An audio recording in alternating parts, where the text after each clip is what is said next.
Hello students, myself Nitin Singh from Chanakya college of education Bettiah. आज की class में मैं F7 सब्जेक्ट कोड के अंतर्गत यूनिट सेकंड में डिस्कशन करेंगे। जो हम लोग पिछले क्लास में संख्या की अवधारणाओं और समझ के बारे में विकास देखने की बात किए, तो छात्रों में संख्या की अवधारणाओं की समझ कैसे विकसित करेंगे इन तमाम बिंदुओं पर डिस्कशन किया गया था। आज उसी कड़ी में हम देखते हैं संख्याओं से बच्चों को गिनती से परिचय।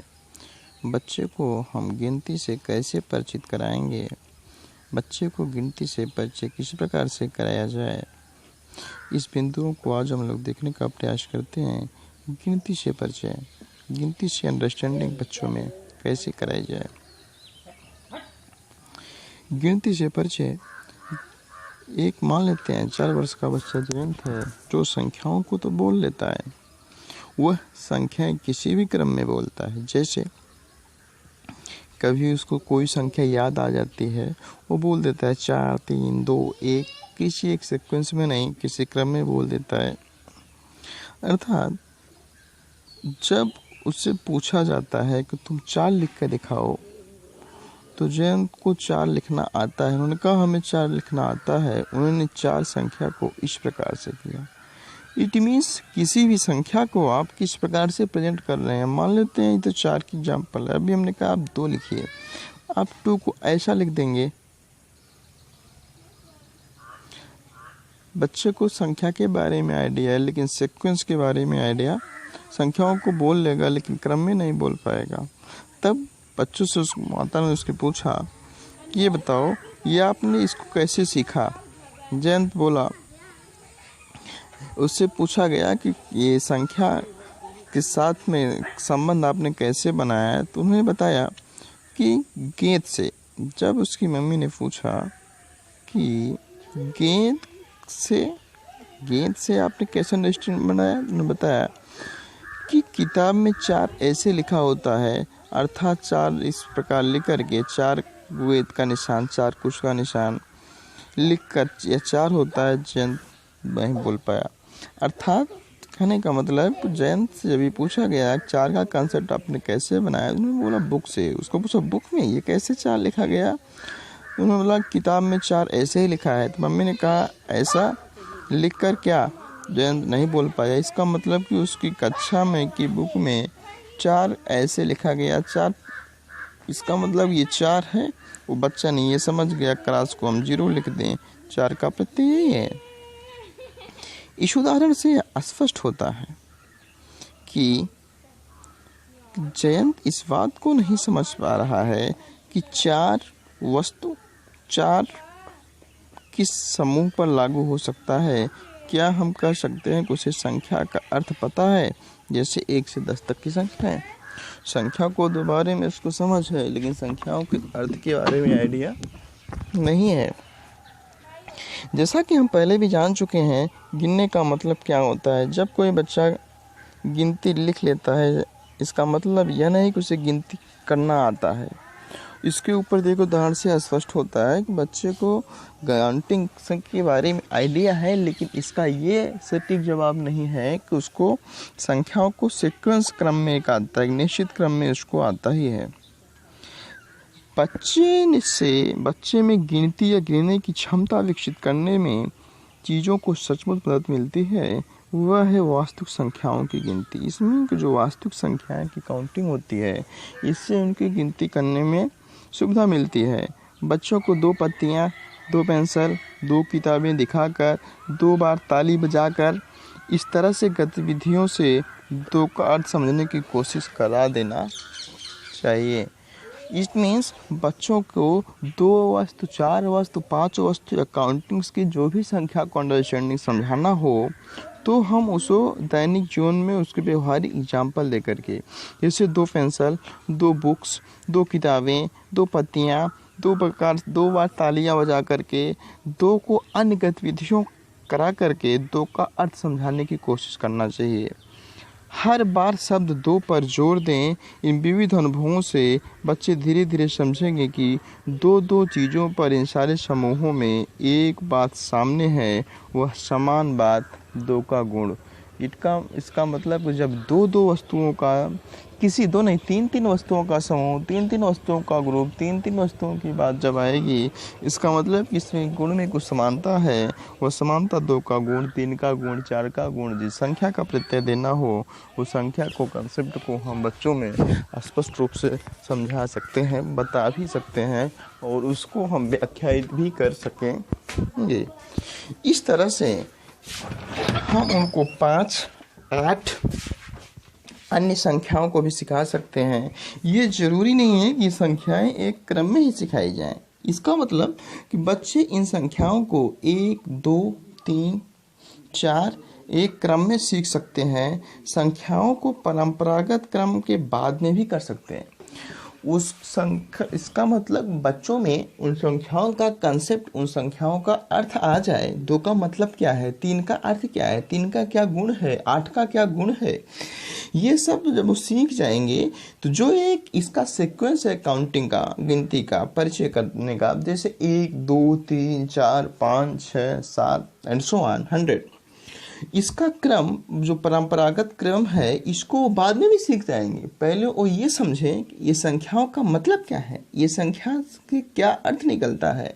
उसको समझाने के लिए उनको हम उसी भी संख्या का, जैसे 3 संख्या को समझाना है तो 3 को हम 3 बार ताली बजा करके, 3 को 3 पेंसिल दिखा करके, 3 बुक दिखा करके, अन्य कोई गतिविधि करा करके, 3 बार बच्चों को प्ले ग्राउंड में दौड़ा करके, इस प्रकार से हम बच्चों को कुछ सीखने की बात देंगे, उस संख्या का प्रत्यय बच्चों में स्पष्ट हो जाए।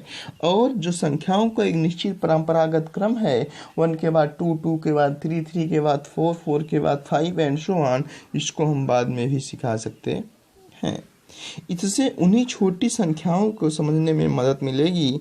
हर बार हम उसे ऐसे प्रश्न पूछ सकते हैं, हमारे पास कितने कांचे हैं, मैं कितनी बार कूदा, कौन से 4 बच्चे बोर्ड पर आएंगे, वगैरह वगैरह अन्य संख्या जिसमें भिन्न भिन्न प्रकार की संख्याएं आए। इस प्रकार से हम बच्चों से प्रश्न पूछेंगे जिससे उनमें अलग अलग संख्याओं का कंसेप्ट बन सके ना। जैसे 5 का, 8 का, 10 का, हम अपनी कक्षा में 10 बच्चों का समूह बना दें, तब पूछेंगे कितना समूह हुआ, 10-10 3 ग्रुप हुआ, कितने बच्चे हो गए। इस प्रकार से जब कक्षाएं स्तर को धीरे धीरे बढ़ाएंगे और इस प्रकार से बच्चों को समझाने का प्रयास करेंगे। नेक्स्ट, लेकिन यह चेतावनी है कि बच्चे को दिखाने के लिए गिनते वक्त हम अक्सर एक ही चीज़ों को छूते हैं, 1 या 2, 3, 11 करते जाते हैं। ये भाई प्रकाशन है। किसी भी संख्या को सिखाते समय या काउंटिंग करते समय हम एक ही वस्तु को बार बार टच करते हैं, 1, 2, 3 वगैरह, ऐसा नहीं करना चाहिए। वे देखते हैं कि आप इन वस्तुओं को छू रहे हैं और हर बार, प्रत्येक बार चीज़ों के लिए एक नया शब्द बोल रहे हैं। सही बात, जितनी गतिविधि कर रहे हैं और एक ही वस्तु को बार बार रिपीट कर रहे हैं तो उनके मन में आ जाएगा कि आप एक ही वस्तु को बार बार दिखा करके केवल अर्थ बदल दे रहे हैं। हो सकता है कि वे समझें कि 1, 2 या 3 इन चीज़ों के नाम हैं, जैसा कि ऊपर दिए गए उदाहरण से विदित होता है। उदाहरण से हमने समझा कि जैसे ये समझ जाएंगे ये 3 है, 4 है, 5 है, केवल इस वस्तु का नाम 5 है। हमने गिलास दिखा दिया 5, तो उनके मन में ये मस्तिष्क बन जाए गिलास को 5 कहेंगे। ये नहीं समझे 5 टाइप के गिलास है, 5 गिलास है। इसका मतलब एक ही वस्तु को हम काउंटिंग के रूप में उनका डिफरेंस पैदा करें, ये ना पैदा करें कि ये वस्तु है तो उसका 3 के नाम से किया जाए, पेंसिल को 10 के नाम से किया जाए, पाट खिलौना है कोई, इसको 1 नाम से किया जाए। उसका नाम पे हम संख्या का प्रश्न चिन्ह नहीं बनने देंगे। हमें बच्चों को यह भी नहीं समझाते कि दूसरी चीज़ों को 2 इसलिए कहते हैं क्योंकि हम वास्तव में 2 वस्तुओं के समूह की बात कर रहे हैं। हम चीज़ यह भी समझें, वो एक चीज़ वह जो हमने पहले छुई थी और वह जिसे अब हम छू रहे हैं। चूँकि इस प्रकार से बात को समझते हैं और इसलिए हम यह मान लेते हैं, मानकर चलते हैं कि बच्चे इसे समझ गए हैं। दरअसल हमें आभास तक नहीं होता कि बच्चे चक्कर में फंस गए। ठीक बात है, बहुत अच्छा कंसेप्ट है। इसमें है किसी भी दो वस्तुओं समूहों की जब हम चर्चा करते हैं, एक ही वस्तु को पहले हमने टच किया, फिर पुनः दूसरी वस्तु को टच किया। चूंकि एक ही वस्तु है, उसको हम बार बार एक ही बात को प्रेस कर रहे हैं, इसलिए बच्चे हम मान के चलते हैं कि बच्चे सीख गए हैं, समझ गए। दरअसल ऐसा है नहीं। अब हम बच्चों को, हमें आभास तक नहीं होता कि बच्चे कंफ्यूज में पड़ गए। ऐसा कंफ्यूजन से बचना चाहिए। जब बच्चे को, हम छोटे बच्चे को गिनती की संख्या का प्रत्यय कंसेप्ट पढ़ाते हों। नेक्स्ट, इस भ्रम के बचने का एक तरीका और भी है।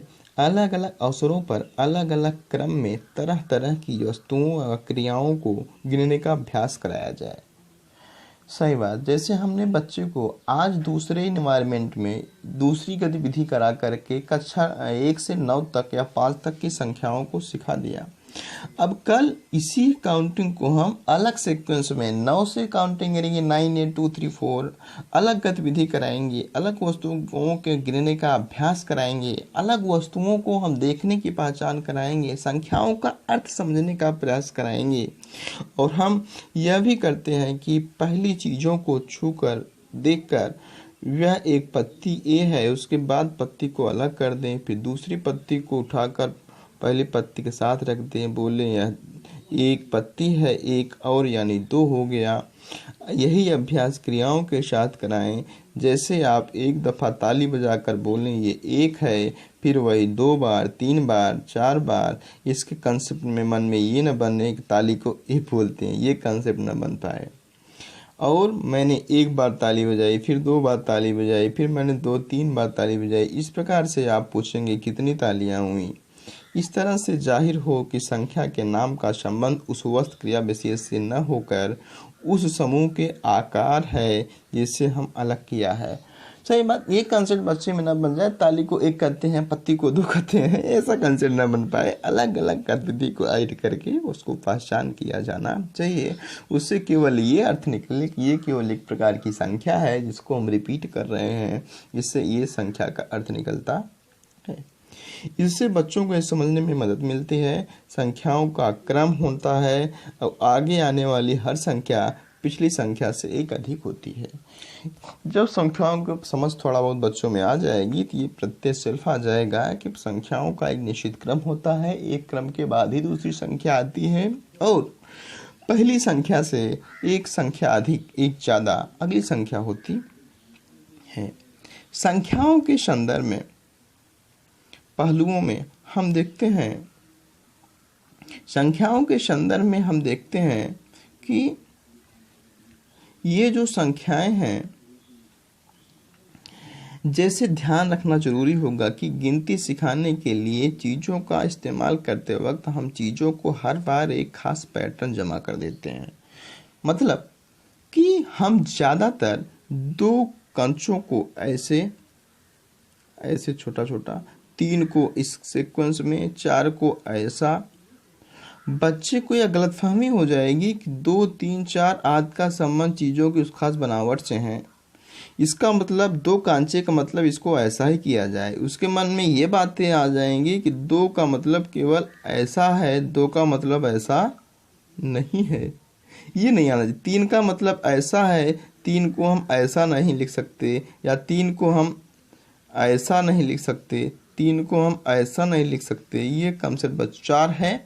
जैसे ये 4 कांचे का एग्जाम्पल दिया गया, 4 कांचा ऐसा, उसके मन में ये कंसेप्ट न बन पाए हम 4 को ऐसा नहीं लिख सकते, उसको ये समझ पाए 4 केवल ऐसा ही लिखा जाएगा, 4 को हम इस पैटर्न में भी लिख सकते हैं। हमें ये उसको समझ बनाना है 4 का मतलब इस 4 छोटे छोटे कांचों से है, 4 का मतलब इस खास बनावट में चक्रिका में रखे हुए 4 के क्रम को नहीं मानेंगे। 4 या 3 किसी भी संख्या का प्रत्यय कहने का मतलब उसकी खास बनावट से नहीं, उसमें आने वाले मार्बल्स की बात हम समझेंगे। उसको इस बात को हम बच्चों में स्पष्ट समझाने का प्रयास भी करेंगे। ऐसी कन्फ्यूजन बच्चों में, गलतफहमियां मन मस्तिष्क में न बन पाए। बच्चों की ये गलतफहमियां 2, 3, 4 संख्याओं को खास बनावट से हो जाता है। इस तरह से बच्चों को 2 या कंचे बताएं। यदि हम जमाने के तरीके में बदल लें तो यह समस्या से बच सकते हैं।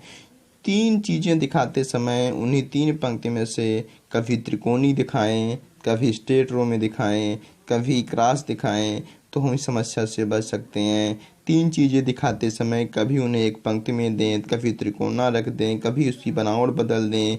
इस प्रकार से 4 चीज़ों को भी दिखाते समय उसका आकार में परिवर्तन कर दें, डिफरेंट कर दें, तो हो सकता है उस संख्या का समझ, उस संख्या का प्रत्यय बच्चों के मन मस्तिष्क में अस्थाई बन जाए।